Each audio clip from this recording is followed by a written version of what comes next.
Ассаламу алейкум достор, ассаламу алейкум туғандар, қандайсыздар? Бүгін 4-ші күн 15 августқа жұмышты баштап атам, құдайым бұйырса жаңы машинаны алып шығып баратам. Бүгін жұмыш қандай болады, ошол жөнүндө алда көрсөтүп бермекчимин. Ким каналга жаңы кошулуп, жаңы көрүп жаткан болсо, Москва шаарында Тариф элитте Zikr 009 менен жұмыш кылам. Ошол жөнүндө болот видео. Жұмыш кандай болуп атат, айрыкча ошо премиальный тарифтер жөнүндө сөз болот. Көріп тұрыңыздар, подписаться кнопкасын басып каналға талып қойыңыздар. Жұмыш бираз башталып қалғансып атқан, жанданып. Азыр августтың 15-і уже ортосына жетіп қалды. Элдин баары акырындан отпускадан келип, школға дайынданып, окууларына дайынданып, балдарын дайындап, ошол сыяктуулар башталды, кичине движение. Анан бүгүн ошо азыр 1-2 сааттан дагы бир заказым бар. Баласын школга алып барып, регистрация кылабыз дейби. Школа чогулуш болот дейт го, ошондой алып барабыз дейт. 1-3 сааттык заказ, 1-3 саат убактын кетет дейт. Ошого барам, 1-2 сааттан ага чейин 1-2 заказ кылып турайын дедим. Ошол достор, саат 11-ден 27 мүнөт өттү. Москва Сити жакка барып, негизи мойка ошол жакта. Кичине ошол жактан заказ күтөбүз достор анда. Так, достор, биринчи заказды алып уже жеткирип койдум. Ровно 10 минута 1799 рубль. 1,5 километрлик эле заказ болчу. Кичине пробка менен келдим. Кыйынчылык менен алдым биринчи заказды. Почти азыр 12-ден 53 мүнөт өттү. 1 саат болуп атабы арада убакыт, даже канчада баштадым эле? 11 бирдемкеде баштасам керек эле жумушты. Ошол аябай көп убакытты алдым. Бүгүн жумуш ушундай. Москва Ситинин жанында отуруп, ушул жерден араң бир заказ алып, кайра эле ушул жерге, Москва Ситиге, Nova Towers деген жер бар. Ошого алып келдим. Бүгүн жумуш башталышы кыйын болду. Алдыда кандай болот эми байкайбыз. Жана бир заказ алып койгом, сүйлөшүп койгом деп атпадым эле, ошого да уже барча убакыт жакындап калды.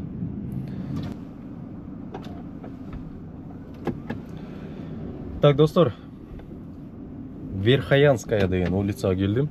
Бул немеде болуп калат экен. Енисейская менен кирип, метро Бабушкинская жакта 2776 рубль. Немеден келдим? Лубянка метродон. Амиде. Биякта дагы бир заказ, мен ошо Лубянка метродон бул заказды алып, мен поехалин басып жүрүп атканда заказ түшкөн. Лубянка метродон жаңы чыгып атканда немеден, Бабушкинская метродон элестетке дагы эле күтүп атыптыр. Уже мен бул заказ менен жарым саат келдим. Эми бул каяка барат болду экен? Мен Коненкова дейт.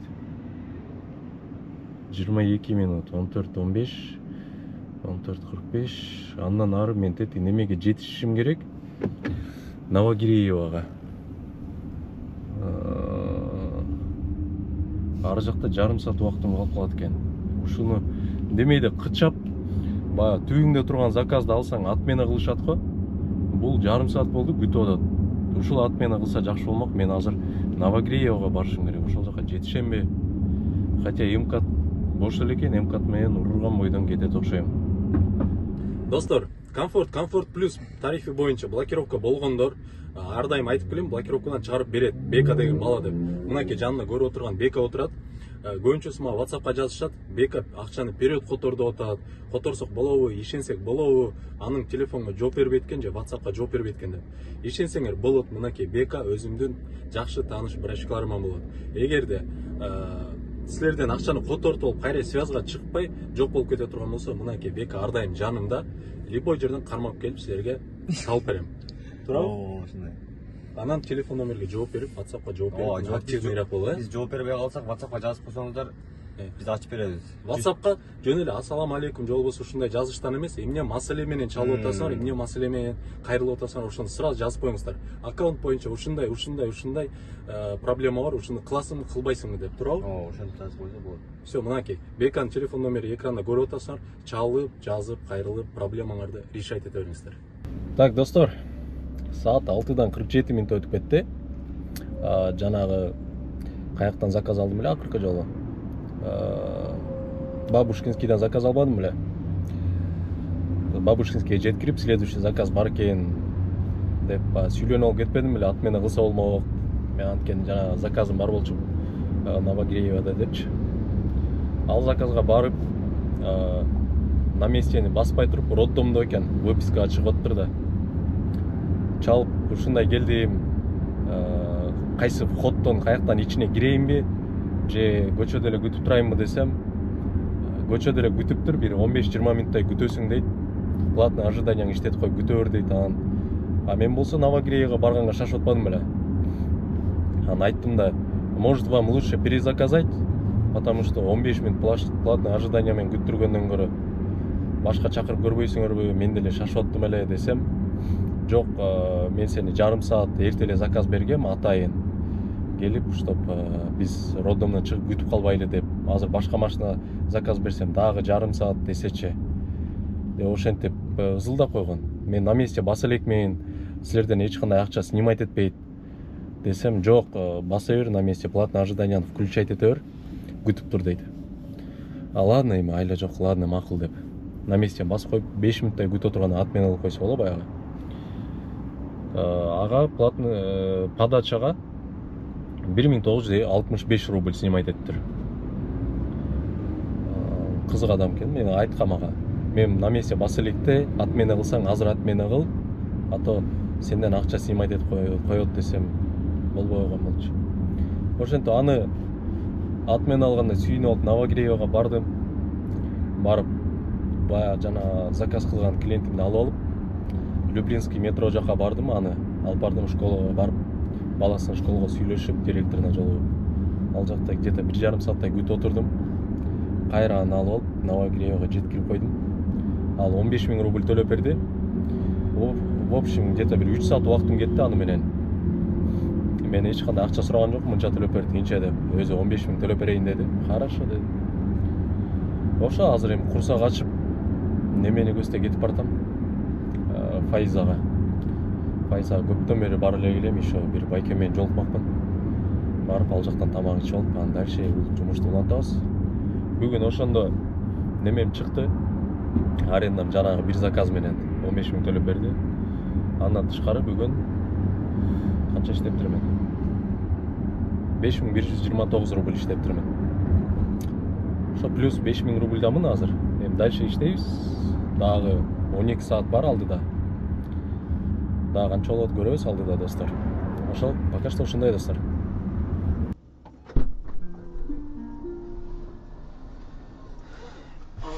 Доброе. Доброе.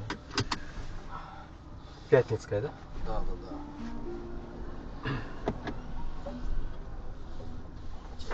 Ай, в ту сторону присяду. Опа.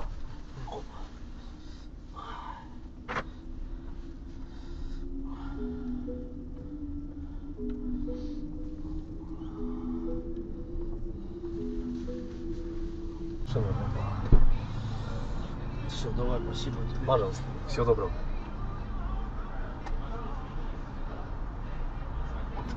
Так, достор. Ача дейт. Ушундай ресторан, ушундай бар экен. Пятницкаяда. Бул Добрынинская же Серпуховская метросу. Немеден келдим? Старокаширская шосседен. 2110 рубльга. YouTube иштебей калды дейт. YouTube иштебей калды Wi-Fi менен. Силерде деле иштебей калды болуш керек өңүрдө. Только если прямой сим-карта жана интернет менен кирсең иштеп атат, а так Wi-Fi менен иштебей калды. Вот так. Саат 9-дан 15 минут өттү. Тамактанып чыккандан кийин бул биринчи заказ. Мобай зарядкам жөнүндө айта кетейинчи. Көбү жазып калат. Зарядкаңды монтип чача-мача кылбай, мындай серьезныйраак зарядка койбойсуңбу депчи. Серьезный зарядкадан толтура жолу койдум. Жана капкара эле болгончу. Аны көрбөй тебелеп, тепсеп, буту менен илип кетет, жулуп кетет, ошентип бат эле иштебей калат, бат эле жарабай калат. Тиягы жылынат, биягы жылынат. А бул болсо монтип күйүп турбайбы? Ушуну көрүп, көздөрү менен баягы жерде жатып калса алып коюп ушинтип атышат да. Ушул көпкө чыдабады. Канча болду уже ушу жүрөт. А так мындай серьезныйраак жанагындай капкара болгон простой эле зарядка коюп койсоң, анын вообще жулуп кетип атышат бат эле. Тебелеп кетет. Баягы сайылып турганы менен көтөрүп кетишет, жулуп кетет ошо менен. а могу болсо заряд бербейт эчтеке. Зарядка телефон сайсаң зарядка идет деп көрсөтөт, но зарядка бербейт. Но все равно ушул көпкө чыдап атат. Вот. Могу артта ортодо суу жок болсо көбү ойлоп атат, көбү жазып атат, эмне суу койбой калдыңбы? Уже суу койбой койсо эле болобу депчи. Монун эшиктеринде дагы кармашкалар бар. Ошол жакта турат сууларчы. Эки жакта тең. Тиги эшикте кармашка, ошол жака салып койгом. Ортого коюп койсоң тиги жерге. Ортодон баягы отурганда колдору менен неудобно болобу, алып коюшат, ары тыштап коюшат. Же болбосо ичкиси келбесе деле алат, ачып, бир уртап кайра коюп коюшат. Баягы алдында турган нерсеничи. Ошон үчүн могу эшиктин кармашкасына салып койсоң кичине алысыраак болот экен. Көбүнчөсү даже ичкиси келсе да ошону эңкейип калгандан эринет, ошо менен турат ошол жердечи. Көпкө чыдайт. Тиги жерге коюп койсоң, колунун алдында минтип турса алып туруп эле ичкиси келбесе деле кээ бирөө ачып туруп эле кайра жаап коет да. Ачат, бир уртайт. Ошентип кое берет экен. Ошол суу коет, а так суу постоянно болуш керек бул тарифте. Зарядка болуш керек, салфеткалар бул жакта сухой, влажный. Ошол алдыда дагы бир 6-7 сааттык жумуш калды. Иштейбиз, байкап көрүп тургула кандай болот жумуш.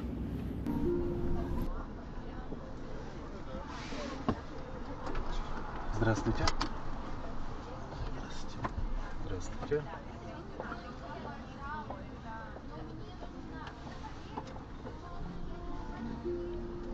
Так, деревня Рождественная, да?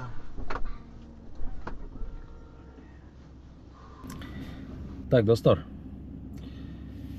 Барбихага келип калдым. Барбиха клуб дейт. Деревня Рождественная. Территория Барбиха клуб. 35 минутада где-то канча 30 километр, 31 километр болчу. Келдим. 5800 бирдемке рубль. Менен жабылды. Платный жолго 350 рубль берди. Платный жолду билесиңер, мен бекер келем. Транспондер менен. Берки немеге дагы платный менен жүр деп аткан, ага дагы негизи клиент ошондой выбирайт этиптир. Жана Багратионовский мененчи. Багратионовский меники платный, бесплатный жок ал жактачы. Ал жакта мен транспондерден чечип алат акчачы. Бирок Багратионовскийге салган жокмун. Все равно азыр пробка жок. Кутузка менен эле Можайка менен МКАТка чейин келдим. Ошо менен ал жакта кээ бирде берип калат. Ал жак менен жүрбөй Кутузка менен жүрсөң деле все равно бул жактан снимать этет да клиенттен. Азыр бирок снимать эткен жок. Болгону 350 рубль. Платный берки МКАТтан баштап бияка чейин платный жолду снимать этти. Но все равно 350 рубль менин пайдама кетти. Ошол 4 заказ кылып турмун. 11274 рубль. Бул билесиңер мен таза иштеп атканым азыр. Бүгүнкү аренданын акчасын болсо жана клиенттен алгам. Постоянно кер. Ал клиентимди айта кетсем, азыр ал клиент 15 000 бербеди мага. Плюс еще дагы 15 000 бир күндүк аренданы карыз болчумун бир күн. Ошону дагы минус кылып койду. Ал клиентим бул могу машина алган жердин кишиси болчу. Анан жана жазып жибериптир. 3 саатка жетпеген убакытта жеткирсем 15 000 рубль берген мага, картама которгон. Анан андай жазып коюптур, чото мен сени көбүрөөк убакыт кармап койдум окшойт. Дагы бир күн карызың бар болчу арендага. Ошонуңду дагы минус кылып салайын деп. Элестеткиле 3 саатта 30 000 рубльга ошондо иштеп коюп турмун. А так минус бир күн арендаңды жапкының, кутулгунуң деп койсо котормокмун да ал акчаны. Бул уже экинчи случай болуп атат. Баягыда дагы бир жолу 3 күндүн арендасын менден минус кылып койгон. Анда дагы бир машинаны көптөн бери көрө элек болчу менденчи. Баягыда бир жолу барып жолуккам. Жөн эле бир жумуштар менен барып жолугуп, машинаны көрүп, аябай ыраазы болгон. Машинаны аябай жакшы карап атыптырсың деп, ковёрдү салгам, могу жакта экрандарга пленка чаптаткам, эшикке дагы жана аркаларына пленка чаптаткам, бронепленка. Ошолорду бүт көрүп алып, аябай ыраазы болгон. Анан ошентип жазып жибериптир. 3 күн арендан 45 000 рубльди минус кылам за то, что аябай машинага жакшы карап атыптырсың, өзүңдүн машинаңдай сага ыраазыбыз, биздин компаниянын атынан 3 күн арендаңды биз жаап койдук деп. элестеткиле. Ушундай баягы баары бир канчалык бир жакшы иштеп, жакшы неме кылсаң, ушундай акыбетти кайтат деп коет го. Ушундай да. Азыр мына баягыда 3 күн 45 000 рубль элестеткиле. Жөн эле жаап койгон минус кылып. Азыр дагы бир күндүн арендасын жаап койду. И плюс еще 15 000 рубль мага төлөп берди. А так парктарды мен көбөлөп паркта иштеген билесиңер. Ушундай бир жака барып келели, бирдемке алып келип берип койчу деп айтса, бир арендаган 2000 рубль же 5000 рубль ашып баратса, минус ойт этет, болду, калганын төлөтөт да. Ушундай бул парк менен, бул эме адамдын өзүнүн кылган немесинен го дейм, мамилесинен. Мен мисалы үчүн буларга жакшы эле мамиле кылып атам, машинасын аябай жакшы карап атам, арендаларын убагында ушундай төлөп атам. Ошол достор, ушундай. Дальше иштейбиз, саат 10-дон 24 минут өттү.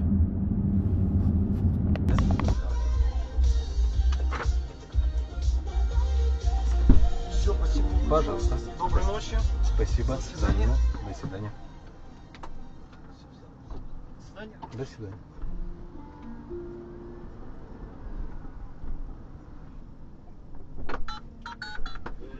Алло. Мирбек, брат, слушай, ну, мы с Космоном общаем, ты не против, вот, ну, мне так нравится, как здесь поле готовят, вот, так солнечно, массаж, вот, видишь, вот, плюс послушают по дороге, деньги. Можете повторить? Я что-то вообще ничего не понял. В Корчму, мы тебе заказ, вот, ну, твой огромный черный лимузин в Корчму мы заказали, вот. Ага.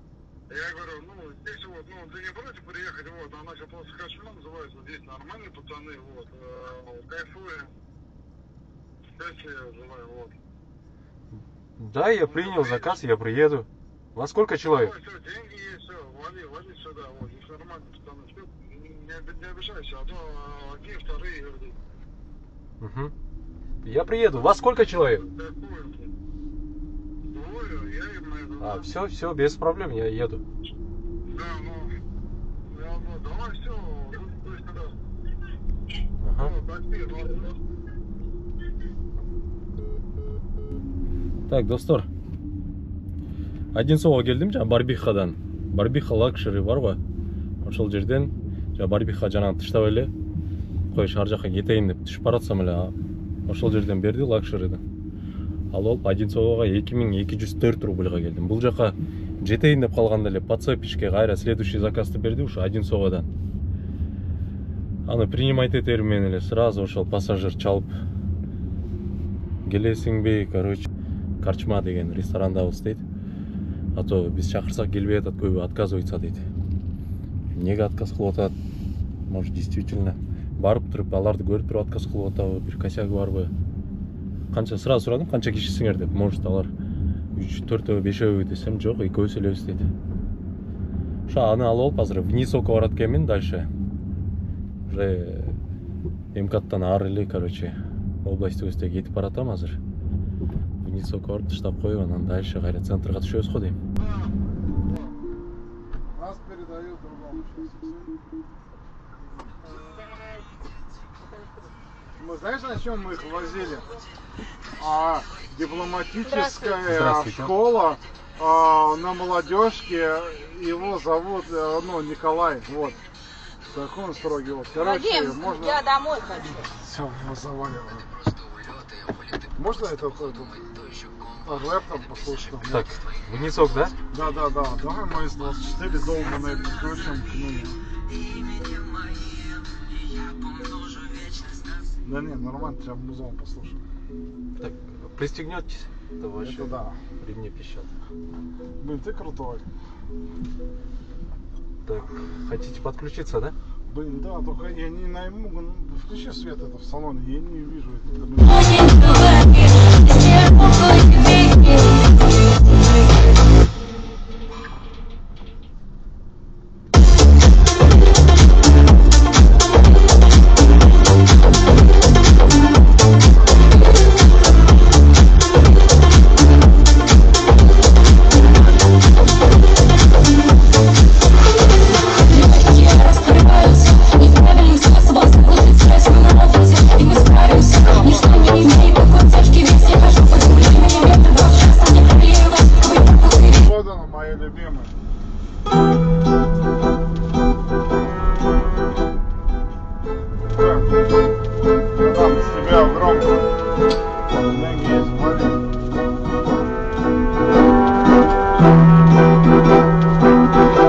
Звезды упали все на землю, и мы упали вместе с ними. Тут кто-то в очереди первый, а раны даже не остыли. Руки в грязи, глаза на мокром. Когда тихо, сердце громко, родные ждут нас у порога, а мы стоим тут перед Богом. Остался только в поле дым, поле дым, поле дым. Молодым, молодым, молодым, и лишь под пулевым, пулевым, пулевым могу сказать, что стало с ними. Остался только в поле дым, поле дым, поле дым. Так, достор, Нисокко келдим. Бул пассажирди көрдүңөр да, бул пассажирга эч кандай комментарий жок. Эчтеке дебейм. 2299 рубль. Следующий заказ берип аткан, международный деп аэропортко барат окшойт. Ой, блин, отказ болуп. Отмена болуп калыптыр. Кычап ушундайда отмена болот, жанагындай заказ отмена болбойчу. Могул жерден жакын эле берип аткан, 3 километрден. Международный дегенин көрүп калгам. Долгая поездка. Аэропортко деп аткам. Международный шоссе Шератон. Ошо аэропорттогу Д терминал жакта Шератон бар го. Ошого бармак экен. Блин. Короче, отказ болуп калды. Сонун заказ болчу. Бери жагы бир 6-7 миң рубльдык заказ болчу. Ёпанский. Могул жаман кылды да, не машинадан түшпөйт келип алып. Түшүп алып, дворная подъезддин алдына токтосок, полный громкостька коюп алып, тур дейт. Туруп тур дейт. Уксун дейт. Мен келгенимде элдер, кошуналар уксун дейт. Атак башкасы жөнүндө айта албайм. Тим эле өбүй деп корктум эне. Бетим жанына келип алып сүйлөйт деп кой.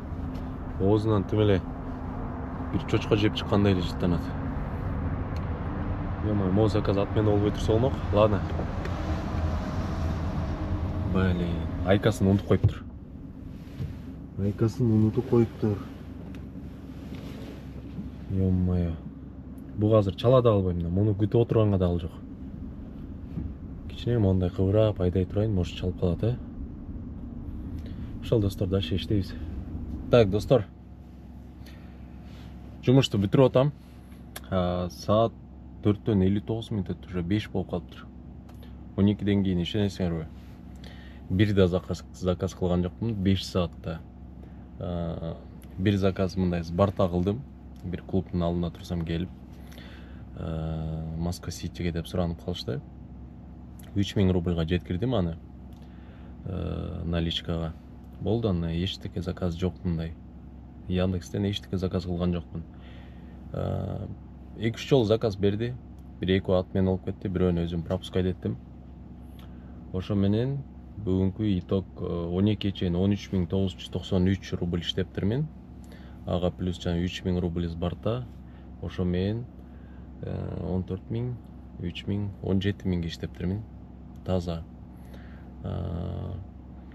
2000 расход калып коеюн. 1000 рубль бензин, 1000 рубльга тамак иштим. Ошо менен 15000 деп коюнчу. 15000ден дагы 1000 рубль алайын таксиме. 14000 иштептирмин бүгүн. Таза чөнтөккө. Арендан болсо билесиңер, арендан жанагы клиент менен, клиент болгондо жана айтып бергем, ушул машинанын ээлеринен депчи. Ошону жеткиргенге ошол 15000 рубль төлөгөн картага. Ошол бүгүнкү итог ушундай болду, достор. Кызыктуу деле, өзгөчө деле эч нерсе болгон жок. Жумуш ушу менен бүтүрүп атам. Азыр зарядкада турам. Зарядтап алып, барып машинаны мойкага таштап, андан ары үйгө кетмей.